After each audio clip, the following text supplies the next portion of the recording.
আমাদের আজকের এই বিশেষ বিশ্লেষণে আপনাদের সবাইকে স্বাগতম। সরাসরি মূল কথায় চলে যাই। জে.এম. সিঞ্জেরের লেখা ১৯০৪ সালের সেই বিখ্যাত একাঙ্কিকা বা one act play Riders to the sea এর নাম তো আমরা অনেকেই শুনেছি, তাই না? আধুনিক নাট্যশিল্পের রূপরেখা আসলে কেমন হওয়া উচিত সেটা একেবারে খোলসা করে বোঝার জন্য এর চেয়ে ভালো কোনো কেস স্টাডি বোধহয় আর নেই। চলুন এই মাস্টারপিসের হাত ধরে আধুনিক ট্র্যাজেডির জন্ম এবং এর একেবারে ভেতরের গল্পটা আজ আমরা একটু উন্মোচন করি।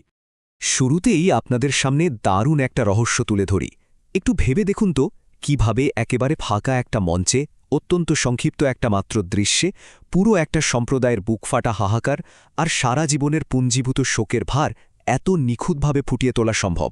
মানে একটা নাটকে এত কম সময় আর স্পেস নিয়ে এত বিশাল একটা মানসিক ধাক্কা কিভাবে দেওয়া যায়। সিঞ্জ ঠিক কিভাবে এই অসম্ভবকে সম্ভব করেছিলেন সেটাই কিন্তু আজ আমরা ধাপে ধাপে ডিকোড করব। আজকের আলোচনার রোড ম্যাপটা তাহলে একটু চট করে বলে নিই। আমরা মোট 5টি ধাপে এগোব। প্রথমে আধুনিক ট্র্যাজেডির সংজ্ঞা, এরপর রাইডার্সের কাহিনী, তারপর ট্র্যাজিক এজেন্ট বা ধ্বংসের মূল কারিগর হিসেবে সমুদ্রের ভূমিকা, এরপর নাটকের আচার, প্রতীক এবং উপভাষা, আর সবশেষে এই মাস্টারপিসের উত্তরাধিকার। ব্যাস, এই হলো আমাদের আজকের ছক। তো চলুন আমাদের প্রথম পর্ব দিয়ে শুরু করা যাক। পর্ব ১, আধুনিক ট্র্যাজেডির সংজ্ঞা এবং শোকের দিগন্ত বদল। বিংশ শতাব্দীর একেবারে শুরুতে ট্র্যাজেডির ধরনটা আসলে কিভাবে একেবারে পাল্টে গিয়েছিল সেটাই আমরা এখন অন্বেষণ করব। ধ্রুপদী বা ক্লাসিক্যাল ট্র্যাজেডির কথা ভাবলেই আমাদের মাথায় কি আসে? ওই যে অ্যারিস্টোটলের তত্ত্ব, বড় কোনো রাজা বাদশাহ, তাদের চরিত্রে কোনো একটা মারাত্মক নৈতিক ত্রুটি, আর তারপর সেই বীরের পতন। কিন্তু আধুনিক ট্র্যাজেডিতে সিঞ্জ এই পুরো ছকটাই উল্টে দিলেন। এখানে কোনো রাজকীয় হিরো নেই। ট্র্যাজেডির পুরো ভারটা রাজপ্রাসাদ থেকে সরাসরি নেমে এলো সাধারণ প্রান্তিক কৃষকদের দৈনন্দিন জীবনে। এখানে শত্রু কোনো মানুষ বা নৈতিক পতন নয়, বরং প্রতিপক্ষ হল প্রকৃতির বিশাল শক্তি আর পারিপার্শ্বিক সিস্টেম।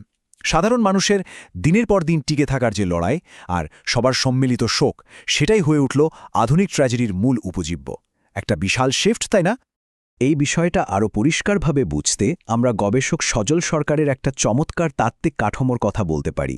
তিনি একে বলছেন মডার্ন ট্র্যাজিক ফ্লো বা আধুনিক ট্র্যাজিক প্রবাহ। বিষয়টা আসলে কি? ধরুন, হঠাৎ করে নেওয়া কোনো ভুল সিদ্ধান্তের কারণে একটা পতন হলো, তেমন কিন্তু নয়, বরং এটা হলো পরিবেশগত নানা শক্তির দ্বারা চালিত একটা ধীর, তীব্র এবং অপ্রতিরোধ্য স্রোত। একটা নির্দিষ্ট নিয়তির দিকে চরিত্রগুলো একটু একটু করে ভেসে যাচ্ছে, আর তাদের আসলে নিয়তির স্রোত আটকানোর কিচ্ছু করার নেই।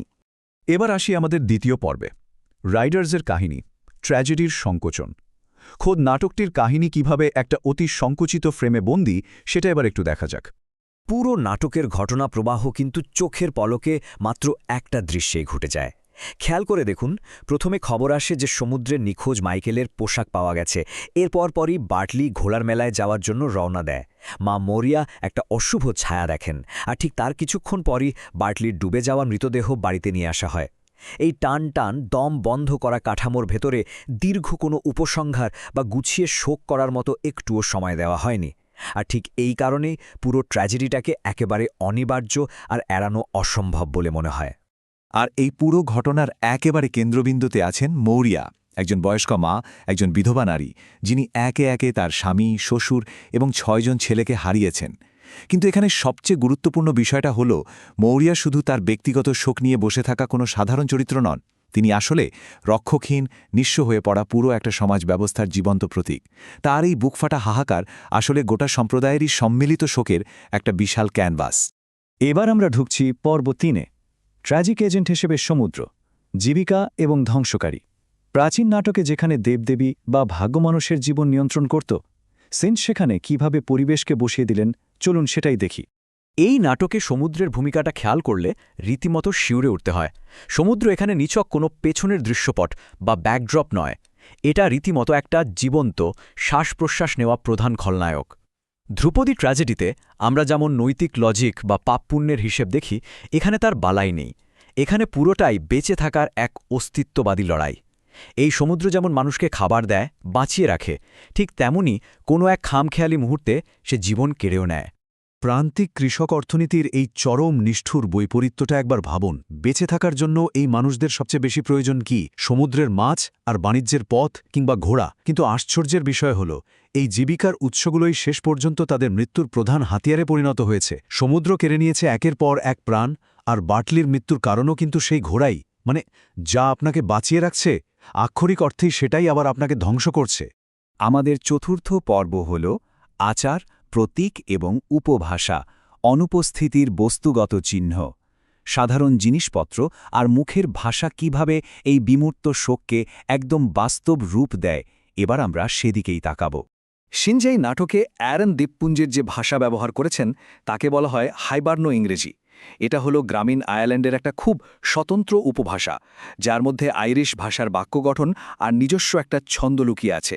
শিনজেই গ্রামীণ সুরটাকে একদম হুবহু তুলে এনেছেন ঠিকই, কিন্তু এর মধ্যে এমন একটা কাব্যিক ওজন বা শেকড় সংলগ্ন গভীরতা ঢুকিয়ে দিয়েছেন যে সাধারণ দৈনন্দিন কথাবার্তায় যেন কোনো এক আধ্যাত্মিক প্রার্থনার রূপ পেয়েছে।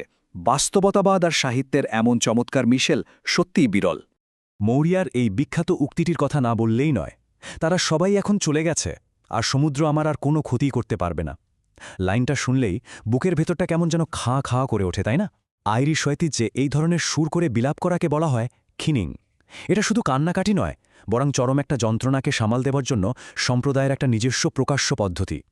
যখন হারানোর মতো আর কেউ বেঁচে নেই, তখন শোকের চরমে পৌঁছে অদ্ভুত একটা শূন্যতা আর প্রশান্তি তৈরি হয়। মৌরিয়ার এই কথাটায় ঠিক সেটাই ফুটে উঠেছে। নাটকে ব্যবহৃত প্রপস বা জিনিসপত্রগুলো কিন্তু মোটেও সাধারণ কোনো বস্তু নয়।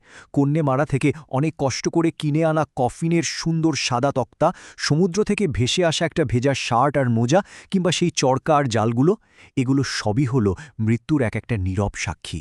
এই বস্তুগুলোই হলো সেই জাগতিক প্রমাণ যা প্রিয়জনদের চিরস্থায়ী অনুপস্থিতিকে বারবার মনে করিয়ে দেয়। শোকের এই বস্তুগত রূপ সত্যিই মারাত্মক শক্তিশালী। নাটকের আরেকটা দারুণ দিক হল খ্রিস্টধর্ম আর প্রাচীন প্যাগানবাদের এই অদ্ভুত সহাবস্থান। একদিকে দেখবেন যাজক, পবিত্র জল বা হোলি ওয়াটার আর খ্রিস্টান রীতিনীতি, আবার ঠিক তার পাশেই কোনো রকম দ্বন্দ্ব ছাড়াই দিব্যিটিকে আছে প্রাচীন ঝর্ণা, লোককথা আর সামহীন উৎসবের সেই অন্ধকার রাতের প্রাচীন বিশ্বাসগুলো। মানুষের চরম সংকটের মুহূর্তে ধর্ম আর প্রাচীন লোকজ বিশ্বাস যে কিভাবে একে অপরের হাত ধরাধরি করে চলে, এখানে সেটাই খুব বাস্তবভাবে দেখানো হয়েছে।